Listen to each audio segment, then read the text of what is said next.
Sweden, in Orust. And you are one of the Sweden's top boat inspection guys. As far as I have asked, know, and I have heard, it is a great pleasure to have you here. As we quite, it will be very exciting to get an idea how actually the boat surveys are done, and what's important, how much it costs, so, and what it takes to do those. And so the first thing, is it worth to have a survey at all? Definitely worth it. You recommend it to? Yeah, down to a price level of the boat, let's say to 400,000 Swedish crowns, 40,000 euros. Down to there, it's worth it. Yeah. All time.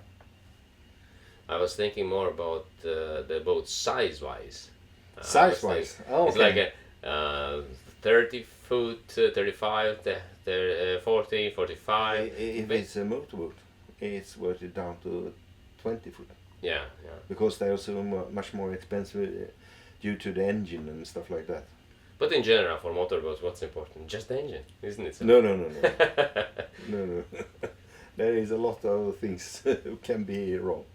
Yeah, but for sailboats, it's smart today. Let's say to inspect them after when it's 30 foot. Yeah, 30 foot and up, and from around 40,000. 40,000 euros. Yeah, maybe 50. Yeah. If it's a sailing boat. Yeah. Because of course costs add you, and it's. We used to say that it's shouldn't be more expensive than 1% of the price of the boat. Something like that. That's fair. Okay, that is very good to calculate. Yeah. It's like if there is 200,000 euro boat, then it's then you can get the point. Yeah, but 200,000 euro boat, then you have 2,000 euros in survey cost. But actually, it is it's not much. If I think about the size and the job that it takes to do the inspection, because it's a huge boat and it takes a lot of hours. Do you check all the screws, all the technique? No, not all the screws, but we look at most of the things. We have a report. Yeah. With about, on a 40-foot boat, it's about 100 items on that one that we check. Yeah. So that's. But it's not so that you are going to the boat and check absolutely everything from, let's say, start from the bow. It is. It's included in that 100 items. Yeah. You have a report and list, but do you have different lists for smaller boats? Because it seemed that for 40 foot you mentioned maybe. Yeah, but it's. I mean, you can take items off the report. Yeah. Easily. I have it in my computer, and I have the laptop with me when I do the survey. Yeah. So the item, so it's not how do you say, it's not on the boat. It's not in the report. Yeah. You take it off. Like fridge. If the boat doesn't have a fridge, you probably don't say that it's good one. No, it's not there. So that's the way it works. You have been involved in a boat building for 1976. Yeah.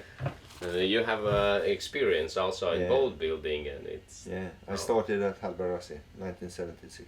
1976, yeah. Yeah. And you probably spent quite a lot of years there, because people like to work for. Well, not compared to many other people, but I spent 5 years there. Yeah. But my younger brother, he spent 26 years, 26 years there. Yeah, it is a lot. Yeah. Yeah, it's a lot. But then I started to educate myself. I need to have. I have the carpentry from Hallberg-Rassy. Yeah, finsnickeri. Yeah. Mm-hmm. And I also want to have some mechanical side of the boat building and welding and stuff like that. So I educated myself for 1 year, and then I started at Najad after that. Yeah. And then I worked for Najad for many years in different parts of life. Like I had my own yard for 16 years. Wow. And what the boats are built there? We didn't build the boats so much. I have a small boat I built, but I have the winter storage and service and that stuff. Yeah. And, that's exciting. And during that time, they hired me. Yeah. Both Hallberg-Rassy and Najad. Yeah. So it's actually a hand on the pulse you had all the time. Yeah, Yeah. all the time. But probably as a surveyor and professional, and not just professional, you are certified and you are recognized by all authorities. And you are the guy that the real survey guy. Let's say there been also fake guys. But what it takes do you have to learn? Also, you have these practical boat building skills. Then you have also worked for so many years in repairs and upgrades. Yeah. And winter storage. This all here is included. And plus of that, I guess you have to learn also how to do the inspections or. Yeah, but that's it. The organization Swedish Yacht Surveyors Association, BBR, have, before you can have the authorization from them, you need to send in your CV, and then the board say yes, okay, we can test you. And then you have to do a test. I believe it's about 15 pages of questions, and you need to have about 70% right on that one to go further. And if you pass that, you can go on the side about 10 times from an experienced surveyor. Yeah. So you go beside him for 10 times. Okay. And then you do your 2 test surveys yourself, who is checked before they go to the customer, to the commissioning body, and if they are OK, you have your authorization. Okay. Wow, that is not like you are deciding to change let's say your occupation, your thing you do. No. Just let's say freezer or a chef would decide, okay, now I'm gonna inspect the boats. It's first it's a review of CV, so probably you have to have also boat related experience. Yeah. It doesn't. It requires and all that. Oh, okay. No. It's now we understand that it's not like 5-minute pantograph. So. No. But it's good also to know that you have this knowledge and you have to go through this process, so you also can do realistic surveys. Because this is the way you save a lot of money for customer, I guess. Yeah. And also save reduce the trouble that they have with the boats afterwards. Is there a good example maybe that you had previously where your service paid back directly? Well, sometimes we actually save lives, because the boats are so dangerous. If you use them, you could risk your life. That happens. Yeah, you don't count that in money, so. No, you can't count. It's not in exact numbers. But I mean. But what was you have? Of course, we talked before while we work here, and you inspect around 120 boats plus a year. Yeah. And it's a lot. But what have you from experience the most extreme situations that you have seen in inspections? Well, many years ago, we had a boat. The owner admitted he had a light grounding, he said, but he refused to lift it up out of the water. But the buyer and I put pressure on him and forced him to lift the boat out, because otherwise it will not be a buy. Yeah. And okay, he said, let's do that. And we did. And when I tested the keel for, we call it swing keel, It's like the keel is moving. On sides. On sides. I have a gap for 10 millimeters against the hull. Okay. From side to side, and down there was 15 centimeters from side to side. So the keel was on its way to get loose from the boat. Yeah. And of course, if that happens in open water, you die, probably. Because all the rigging is going on you, and everything can happen. Yeah. Well, the boat goes upside down, and Yeah. the keel goes to the bottom. That's really dangerous. And just a couple of weeks ago, I had a boat with leaking seacocks. They were so old and so much corrosion on them. So they had ordered a lift out on a Thursday, and I was there on the Monday. But I had to go to the yard and ask them to lift it out earlier because the boat was risking of sinking over the night. But they didn't know. You touched few important things now. One is lifting up the boat, because I have seen myself, and I faced it, because not always the customers want to lift the boat, because it involves costs for that, and you have to book a time, and it's not so comfortable. And also the owners of the boat, they say, I don't have time for it, and it's kind of winterized or something. So is it important, and you suggest always do probably the lifting up on the land, or in other case around, if you have the boat on land, you suggest to lift it in the water, or is it important to see the boat in both of their environments, let's say on the land and in the water? It's very important. But if it's under the season, the boat needs to go up and stay on the hood for let's say 2-3 days, because it needs to dry out. Otherwise you can't use the moisture meter to check for osmosis. 3 days it takes to see in good weather, at least 3 days. And you can you measure it in rain? Yes, it depends what the weather was before the rain.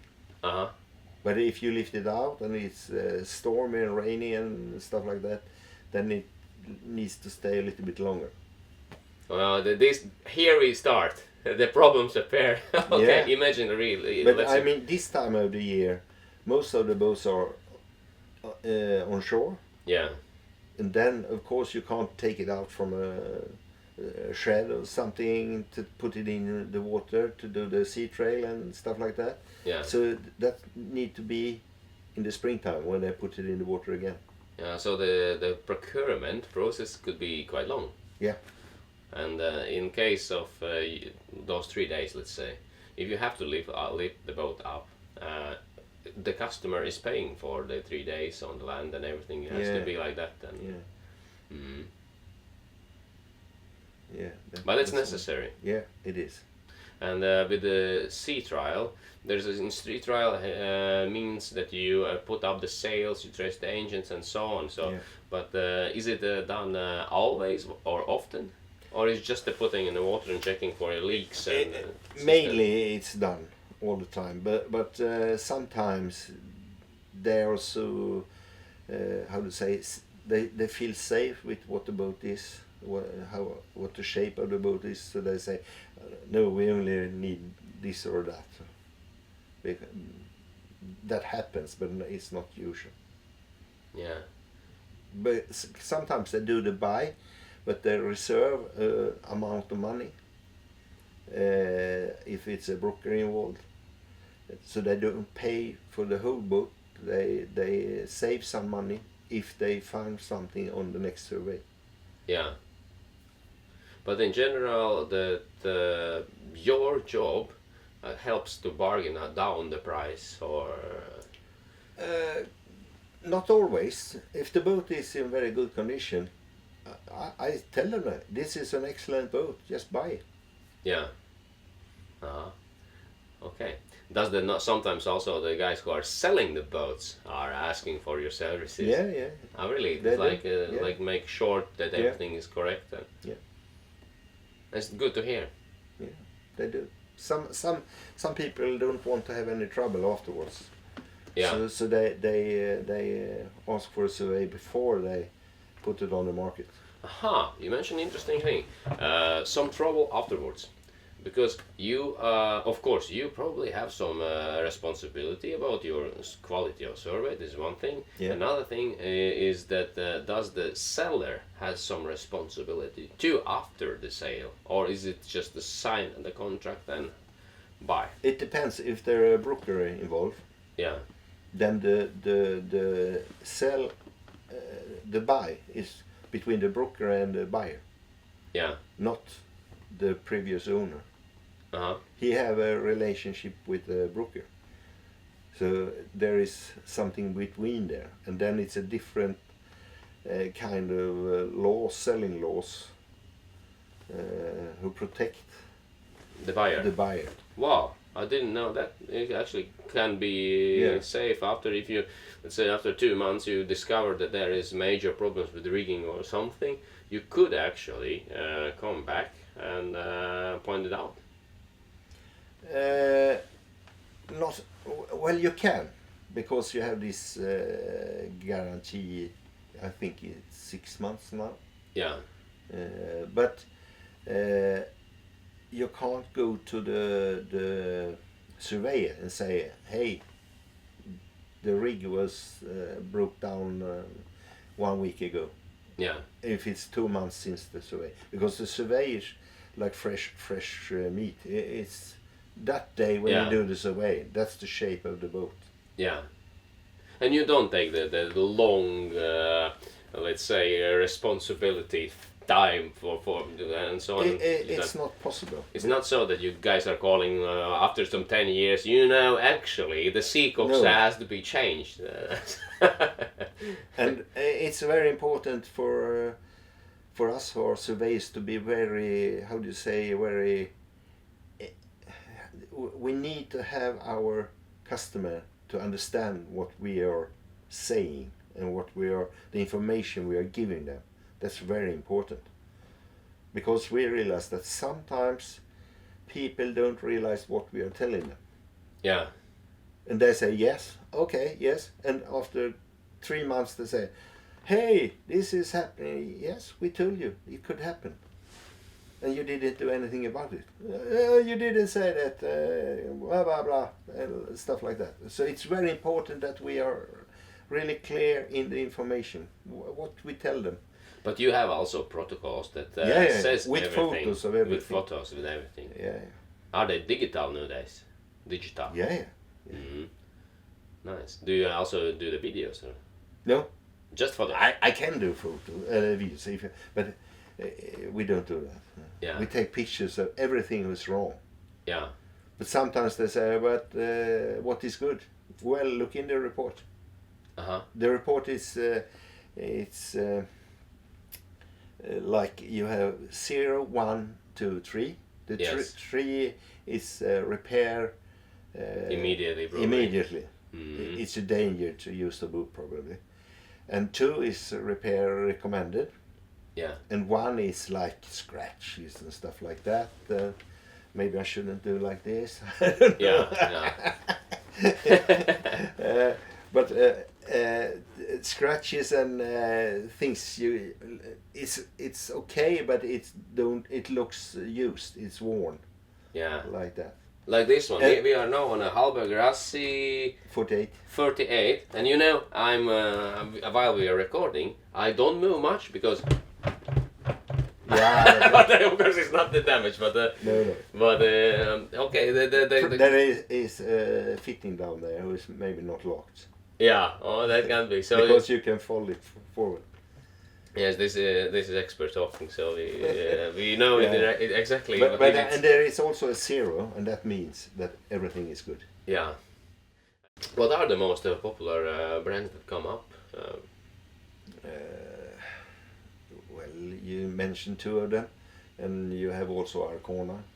You Mhm. have X-Yachts. You have Bavaria, Hanse, Beneteau, Chanot. There is a lot of them. Yeah. recently, one of Hanse how we brought here to Sweden.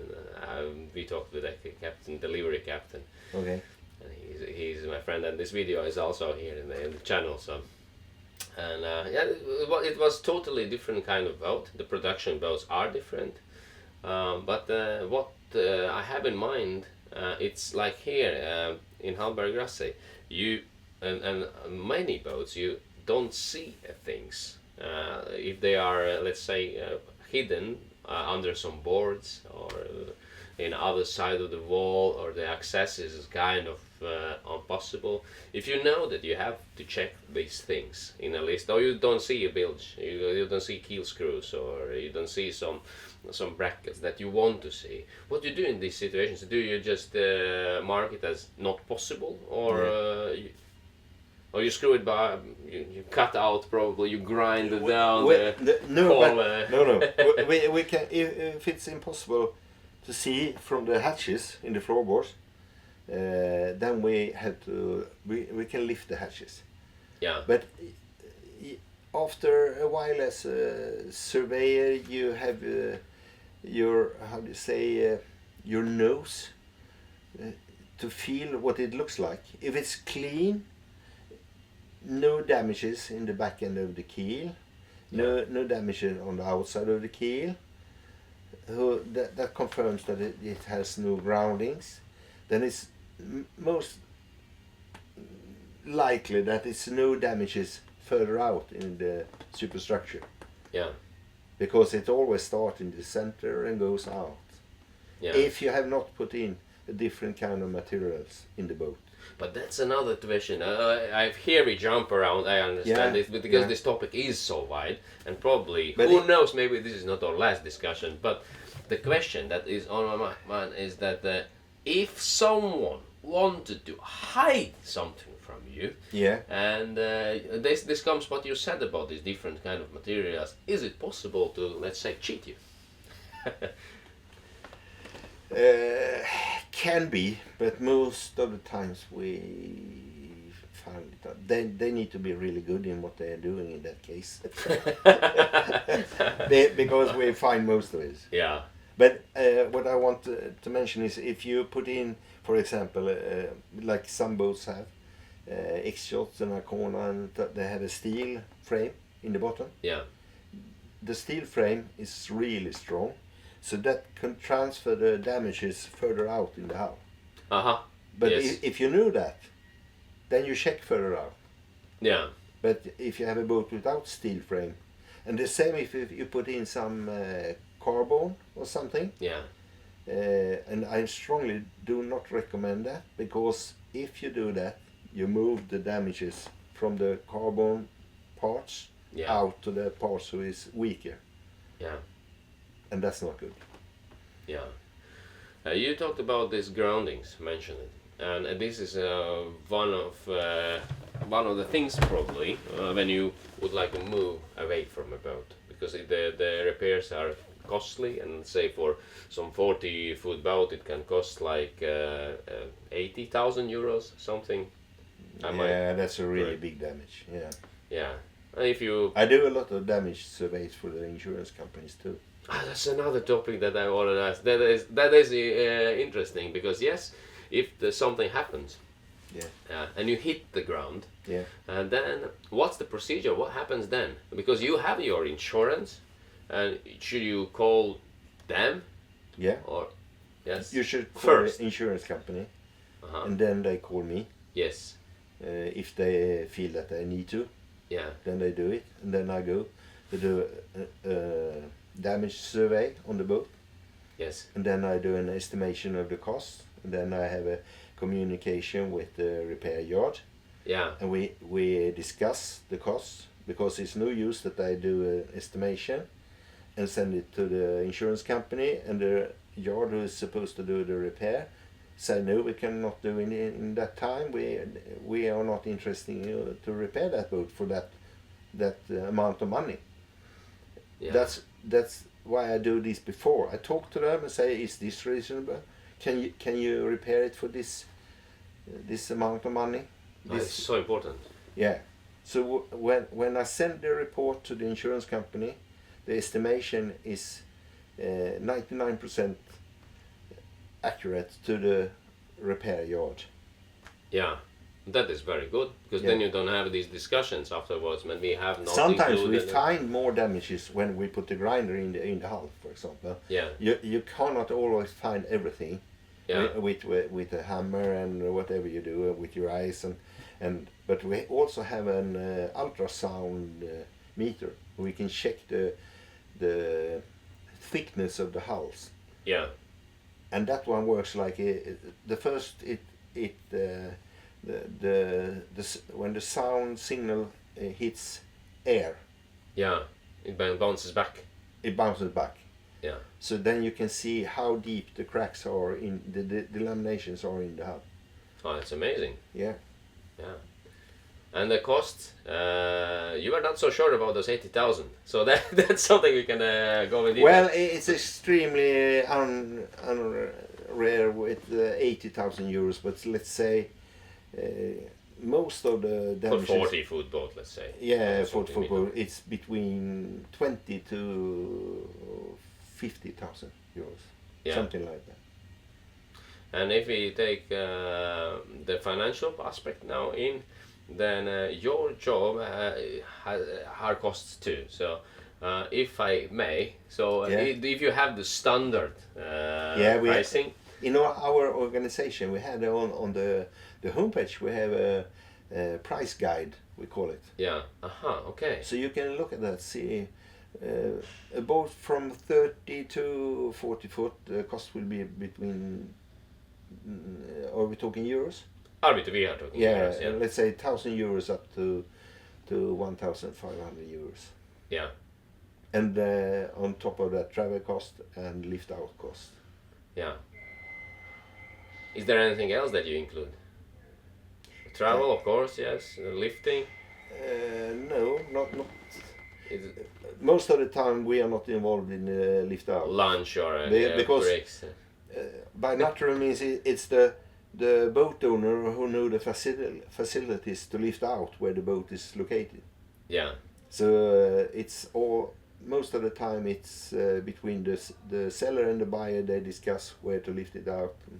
And how much takes the time? Because the boats vary in sizes and shapes and you name it. If it takes, let's say, maybe for 40-foot boat, really old one, non-culling Archer, something that is kind of difficult to assess, you probably will take more. You have some hour rate too on top of it. Yeah, we have an hour rate. But we seldom use that. I always use it in the damage survey because I don't know before how long it takes and how complicated the damages are.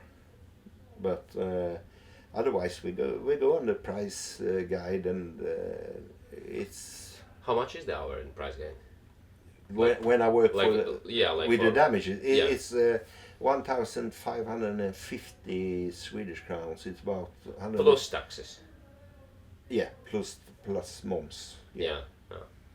Plus it's moms. like 150 euros, let's say so. 150 euros for 1 hour work. Yeah, plus moms. Yeah. Mm. Oh, but okay. And if we take time-wise to inspect such a boat, 40 foot, it takes all day. Probably, or 6 hours or something. Normally it takes, let's say 5 hours. 5 hours. If you, it depends on the logistics. Yeah. If the boats are ready to, it's stand on shore, it's dry, it's ready to go in the water. You do the onshore survey. It takes about 45 minutes to 1 hour. Then it goes in the water, and then you spend 4 or 5 hours more on the boat, testing everything and do the sea trial and test the engine and stuff like that. You have a captain's license probably. Yeah. And for a sea trial, of course. Yeah. Of course. But that's kind of brings us to this the big question, because many followers that we have and the people that discuss things that let's say the followers that are interested and viewers, they have these dreams about sailing around the world because you have a license, you have knowledge. Have you some thoughts maybe to skip the survey part and sail around the world, visit some islands? No. That's done with it. Well, or you had never had this plan. I've seen too many open waters and too many horizons. Now it's time to give the knowledge to. But it seems that it's your job is important for people to raise the safety. Yeah. Safety and sea is the question, and there are things that related to not just safety, of course, also comfort. That I want to ask about the how. About how am I gonna say it in English though? How fast things tear down on a boat. Like we take seacocks. Seacocks you should have to change like every 7-10 years if they are brass, let's say. Or have you some standards that you would recommend? For electrical system, I heard that you have to change the cables every 15 years. If we take average thing. For rigging, there are different kinds of like 2,000 miles or 20. so, but, yeah, 20,000. Is there something that you could recommend for people to take into account? If you have older boat that you probably already know that if you are planning to buy some 40-year-old boat, they probably are ready to change pipes, electric system, and other things on the board. Well, if you prepare to go around the world or something, or blue water sailing across the Atlantic or something, I strongly recommend to do a safety survey, because it's not the time who tell you when to change things. It's the shape of the things. Smart. That's much more important. But when you're on the journey, you should have a schedule for maintenance. You have daily, weekly, monthly, 12 months, 6 months, when you check things on the boat. It's very important. No, it's good. It's a very good suggestion to Yeah. have this kind of schedule. But in this kind of schedule, there are probably also some recommended timings from manufacturers. And Yeah, but that's only, how to say, it's for the guarantee. yeah. But for your own safety, For you your could own say- safety, it could be very different. I mean, it depends where the boat is. If you are located in Caribbean, for example, you have much harder climate for the boat with everything.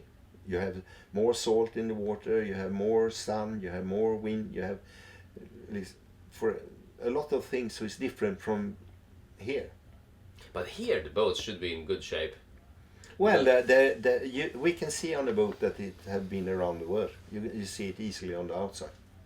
Yeah. It warms them down much more than if you just use it here for 8 weeks a year. Yeah. What do you say about the Swedish boat market and the boats here? I'm talking about used market. Do they are a bit better, slightly better, or is the same if we compare different regions? Because in Mediterranean, I saw that boats are in a much worse shape. Many are used for chartering, and the environment probably impacts them also in some worst way. And similar stories we have here. But here I have seen also boats that are in top shape after 40 years. There has been only on a fresh water in lakes inside, and these are huge boats. They are sailed maybe 2 weeks a year, maybe, and stored in a warm hull. So and so on. We can continue. So there are these aspects. What do you think about the Swedish market? I think it's good because we have nowadays we have a developed aftermarket. Like this yard, OES. Yeah, or a yacht service. Yeah. Who is very good in taking care of the boats in the wintertime. Like Vindö. Yeah. They are doing the same thing. They're also really good in that. And so I mean, but if you take a charter boat from the Med, they use it like 1 year. It's like you use it in Sweden, 10 years.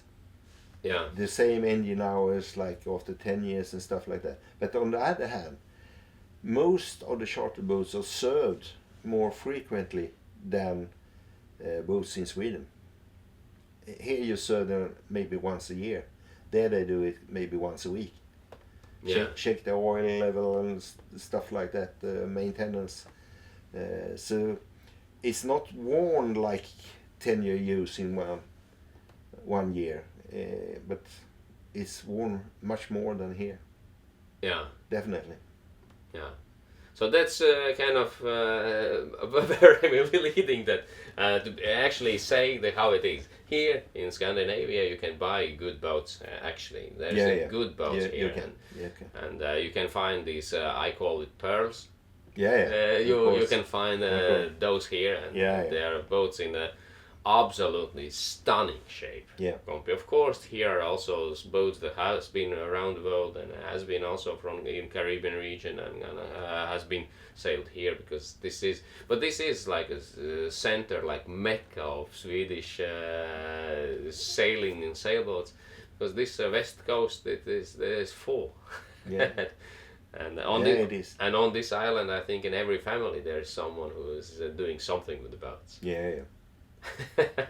It's even earlier in the, let's say in the 80s and 90s, it was so many people who were working in the boat business. After that it had gone down slowly, and now it's just maybe 10% of what it was once in a time. Okay, it was extremely a lot then, because now when I worked at Hallberg-Rassy, for example, we were 225 employed. Wow. Yeah. And I think the most it was 300. Wow, it's a lot. And here was over 120. Yeah. And I mean, now it. And on the island there is much more boat builders and also repair guys. And there were people who were not working actually at the yards. They worked, for example, over here in Henum, where we are now. There was a producer of stainless steel tanks and stuff like that. Very big, made for all the yards. There were many employed there who worked with that. They did electrical panels and stuff like that also. That company. But in general, if we take the boat building traditions and the boat building industry here, it's all basically based on quality and based on the costs doesn't matter. Let's say so. Of course, it's important. Today it's important, but first hand is the quality. Yeah. Because I talked with different people that has been involved and are involved in boat building here and traditions, and I see that it's craftsmanship and it is focus on quality. Because we can take also some other boats like production boats. There is a different kind of priorities. This is affordability. So the boat is cheaper. It has to be done fast. It has to be maybe light, more and stuff like that. But here on island, the specific is to have this seaworthy, stable, maybe more, not maybe, but definitely heavier boats because of the nice interior like we have. This is a fantastic interior. But in general, on the island here around in Sweden, south of Sweden, the focus is quality. Yeah. Absolutely. Absolutely. And I have partly kind of been in a few yards, and I see and I know that there is no compromises to it. No. So it has to be. I know that once in a time when the polyester was cheap and the glass fiber was cheap, you can when I had my own yard, I can easily. When I lift them up, I could see what the weight was, and a boat who was in the brochure, let's say 7 tons, it easily weighed 8.2 or something like that. Yeah. And that was all in the thickness of the hull. Yeah. All was polyester, and that makes that boat strong. And in this and older boats, what do you say about the older and newer boats? Because they are technologies changed a bit, but not so much. But the thing is about the material use, because in the old times people doesn't know how much is enough, so and they just build the very thick hulls and very robust boats. But how is your perspective you to look on this time frame? Well,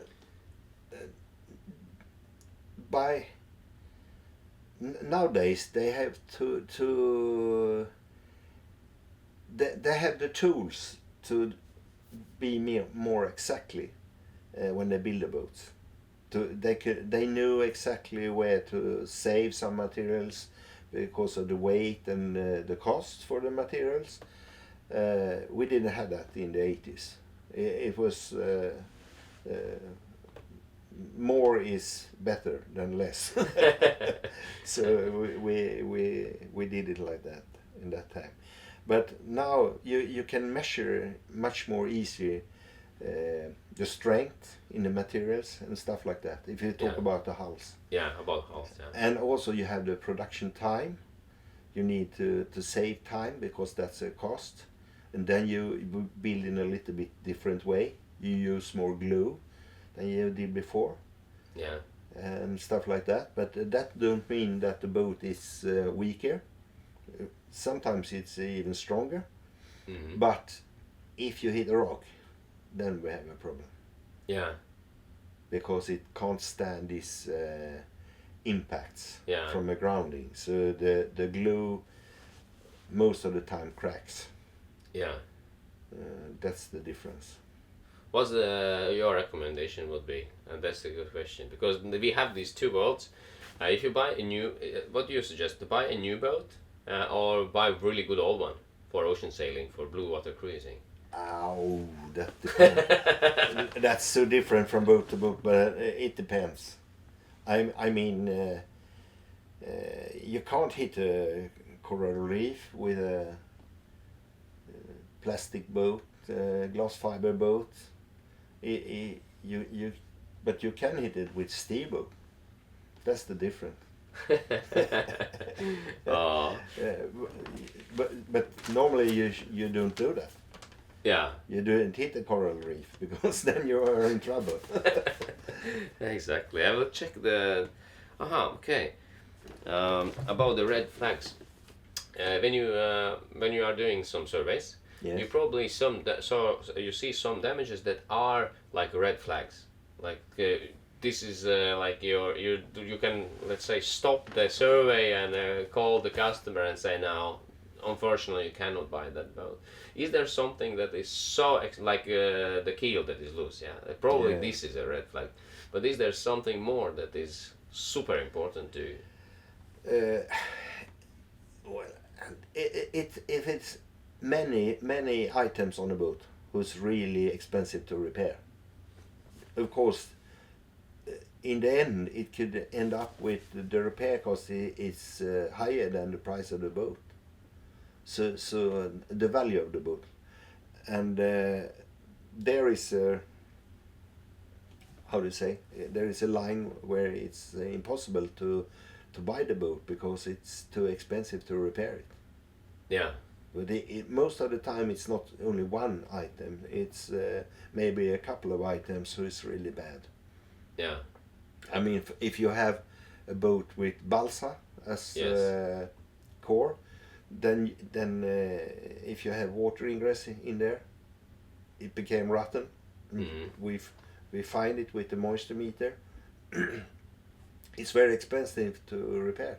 And if you have maybe teak on over it. Yeah, teak on top of it, and then balsa in the deck. It gets rotten. It's like porridge inside, and that's very expensive to repair. And if you on top of that have osmosis in the hull, then you're done. Yeah. About osmosis, is only osmosis could be also a red flag, or it's you just let's say try to or plan to remove the bubbles and fill it up and fix the whole. You need to sandblast it. Yeah. most of the times, and then put another layer of laminate on top, and then do the finish work. Yeah. And a lot of epoxy on it. Yeah. Then it's good. Oh, it's not so much.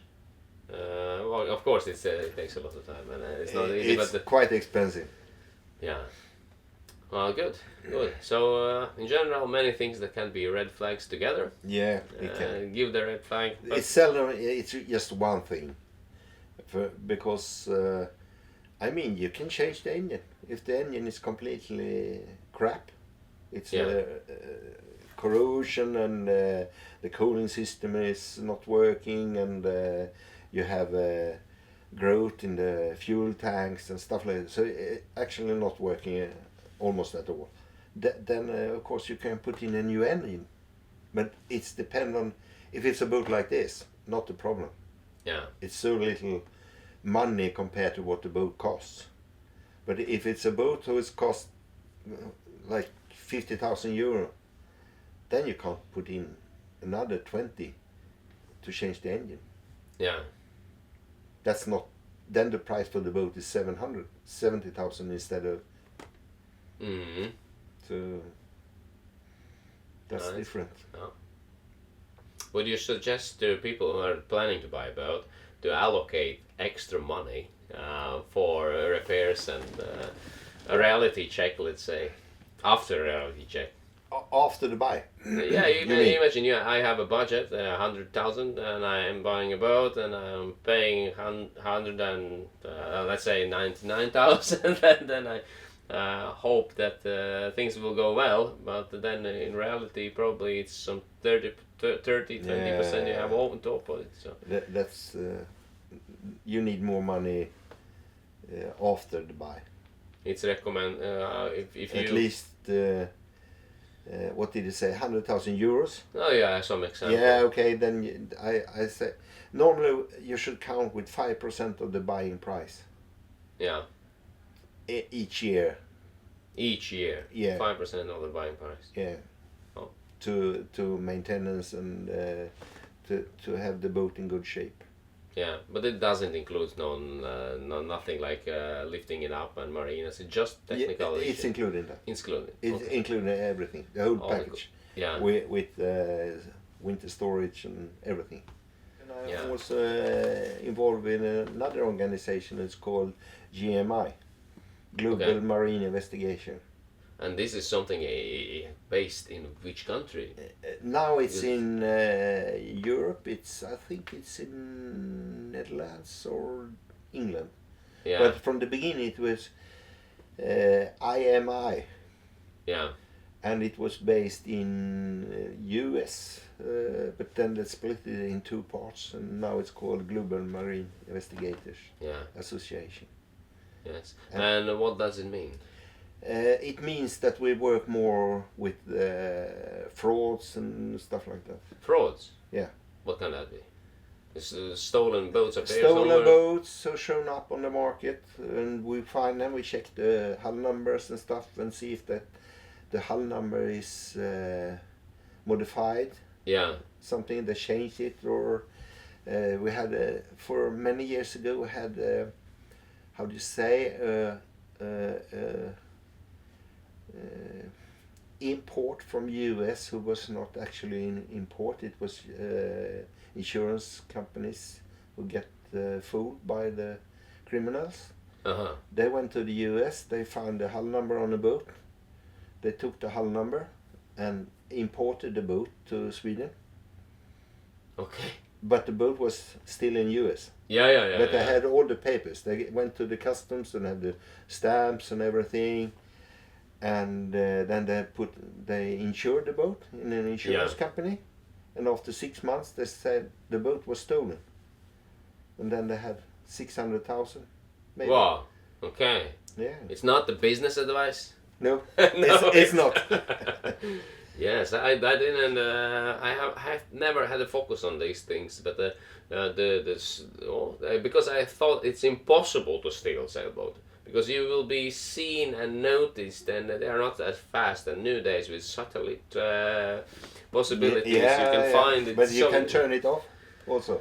Yeah, a friend of mine, a previous member of the B-Bar, he had a stolen, it was a Nautica 33, I believe, in Stockholm.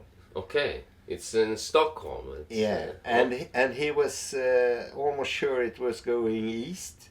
Yeah. So he logged in on a webcam in the harbor of Visby Okay. on Gotland, Yeah.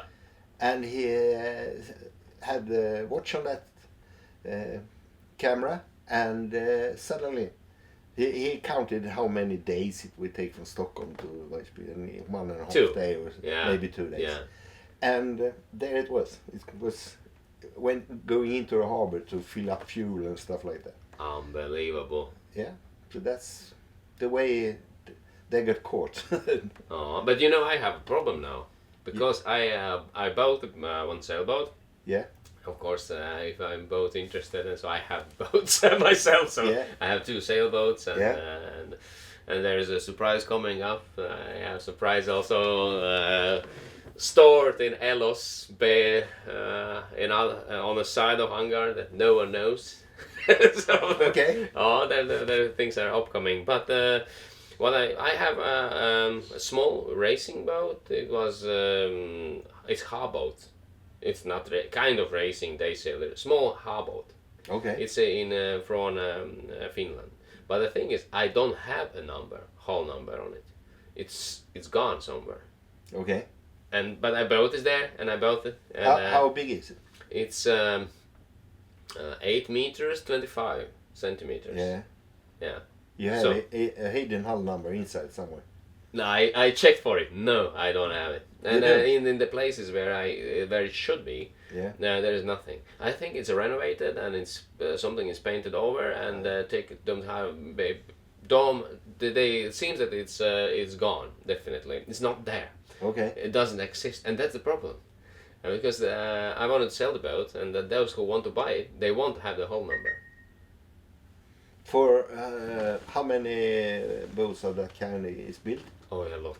A lot. It is a lot. Yeah, this is a popular mass-produced boat, and they are small racing boats without railings. Quite super simple, a bit fast, not Yeah, perfect, yeah. but it's good day sailor. What was the name of it? Hallboat. How? Some H. Yeah, Boat. H-boat. Yeah. H-boat. Yeah, Hallboat. Yeah. Yeah. Now I knew what you mean. Okay. They are quite popular. Yeah, they are popular. Yeah, really popular. Okay. But if it's before 1998, you don't need to have this hull Before. number. Yeah, I think it's before. Yeah, then they don't need to put it on. Hmm. It started 16th of July 1998. Is there any more secrets that you can share? Because this one is You good don't one. need that. Yeah. But you can call the producer because probably someone won't. But what do you have the numbers in the sale? Yeah, some numbers I haven't Yeah, seen. that's the number of the boat probably. Hmm. Production number. Yeah. I'll check it. Yeah. I check it, but Yeah. thanks for advice. It's good. Do that.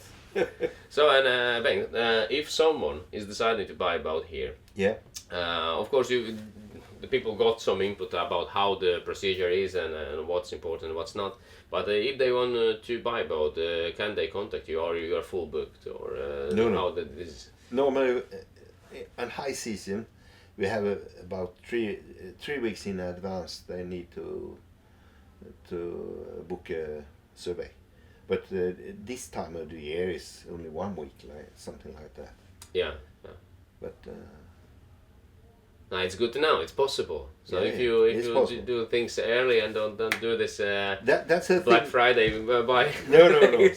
But when I started to survey 2006, the time schedule was more slow than it's now. Yeah. Now they request the survey report most of the times the day after the survey. Mm. People are rushing to buy much more than they did before. Yeah. Then they decide, well, we want to buy a boat, and the buying process was like 1.5 months. Yeah. Now it's more like 2 weeks nowadays. Yeah. So that's a big difference. That's the difference, yeah. But good that is possible. And you are based in Orust, in Sweden. Yeah, yeah. And but you are ready to fly out even to Brazil. I was, but Yeah. last year, or this year maybe, I was to Valencia and 2 times to Denmark and so. But I in my previous work, who was at 4 yacht in Lysekil, 4 Yeah. pilotage yachts Yeah. for 8 years. Then I was responsible for the aftermarket, so I traveled around the world to serve the boats. Yeah. And I did that for 5 years, and I traveled like 150 to 200 days a year, and that was really tiring. And now I say I've done that. I understand. I've done my time on airports and in aircrafts and Yeah. stuff like that. So Then we are focusing on Sweden, on West Yeah. Coast. But if you are here, you don't. Scandinavia, you can say. Yeah. But I can add that here you don't need to go anywhere else to buy a boat. No, It's here. that's true. Yeah. Okay, thank you. It was a pleasure to talk to you. And who knows, maybe we meet again if there are some good, interesting questions come up. Because I hope so. You have you have definitely lots on your back, so you Yeah. can share. Let's say so. Yeah. No, thank you, and you go and do something cool now today. They are quite special, and they still survive with these wooden boats. And Yeah, they are fully booked for 2-3 years, I believe. wow, Yeah, impressive. yeah.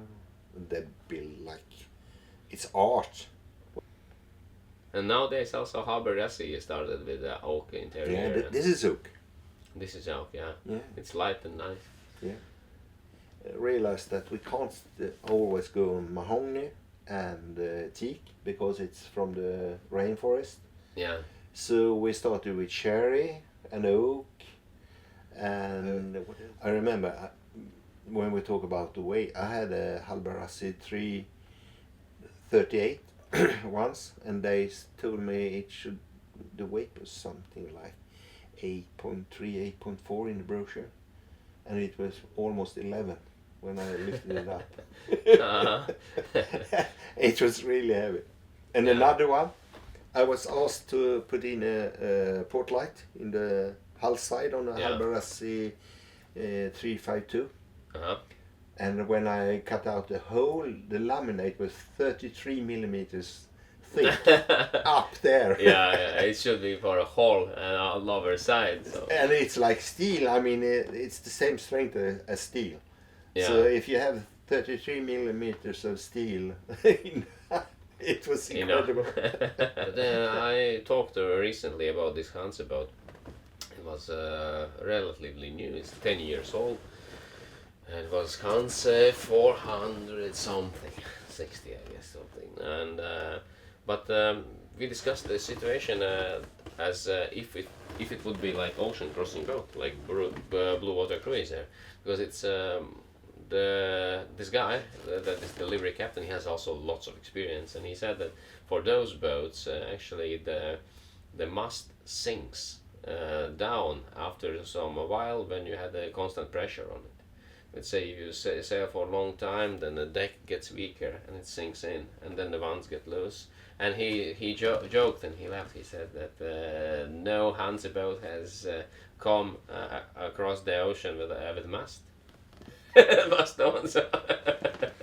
Well, But do you see also that these the production boats really weaker for ocean? can be. They have a big trouble with the catamarans from France because Lagoons. they were not strong enough. Mm. So the roof came down and the mast came loose and Yeah. went overboard. I think they had a number of accidents with that. That's not good. No. Yeah. But I've seen also older boats here. They like, I think I had that it was not Comfort 30 because it has steady leg under it, but it was Maxi, something when the holes get weaker with the time Yeah. and they sink down. Yeah. can you still, let's say, tighten the ones and continue to use it, or you have to fix it? Yeah, you have to, but you need to be observant what's going on there. Mm. That's important. Because if the mast foot is weak and sunk, and there is not correct or right or enough pressure from the ones, so the whole mast, the risk is that the mast will break. Or No, not break, but can lose. yeah, came loose. But If it's standing on deck. yeah, if it's on deck, yeah. Is it down here, the moss foot? Then No, it's no. okay. But if it's up now, I'm thinking about this technical process. If How do you mean it should break? If it's weak in the winds of the mast, if the mast is loose, No. it shouldn't break. No, it don't. It will just become a risk because you have on the lee side you will have slack in the shrouds Mm-hmm. in the standing rigging. Yeah. Then they could start moving like this. Yeah. And then if you don't have the split pins checked, Yeah. they can go out and then you drop the mast. Yeah. That's the reason why the mast can go down. And also probably the vibration is not good for tear. No. It should tear and wear. But some people did terribly wrong with that because they tighten up on the lee side the shrouds, Yeah. and then they tack, and then wow we have, and then they tighten up there too, and in the end they had too much pressure in the Yeah. standing rigging. That's very good tip. So that's not what you should do. But how you check how tight it is? I know that there are measurement tools, yes, but if you don't have exact measurement tools, which is also discussionable probably, but how to know when the ones are tight? If you know for a new boat it's good, it's done in factory, it's calculated everything, and it's very nice. But for a user boat where you don't know where it should be, is it possible to adjust them in some good way? It depends on the size of the boat. On a big boat, you have not the strength to tighten up too much if you do it by hand. On a big boat, That's a good point. if you do as good as you can by hand, it's probably enough, but it's not too much. Yeah. But on a small boat, you can easily just turn it too much so it breaks Mm-hmm. because it's so Yeah. the dimensions are less. Then you have to feel instead. It should not be like this. It Yeah. should be like you should hardly not move it at all. Yeah. Then it's good. Am I good, Bengt? Definitely, we have lots of things to talk about. But for today, we can say thanks, and Thank you. we definitely meet again Yeah. someday. Okay, have fun. Have a good day. You too. You can't believe what I'm doing now. Yeah. Oh, what it is? I will go and pick up some lobsters and have a lobster dinner tomorrow. Ah, it's so good. Oh. Yeah.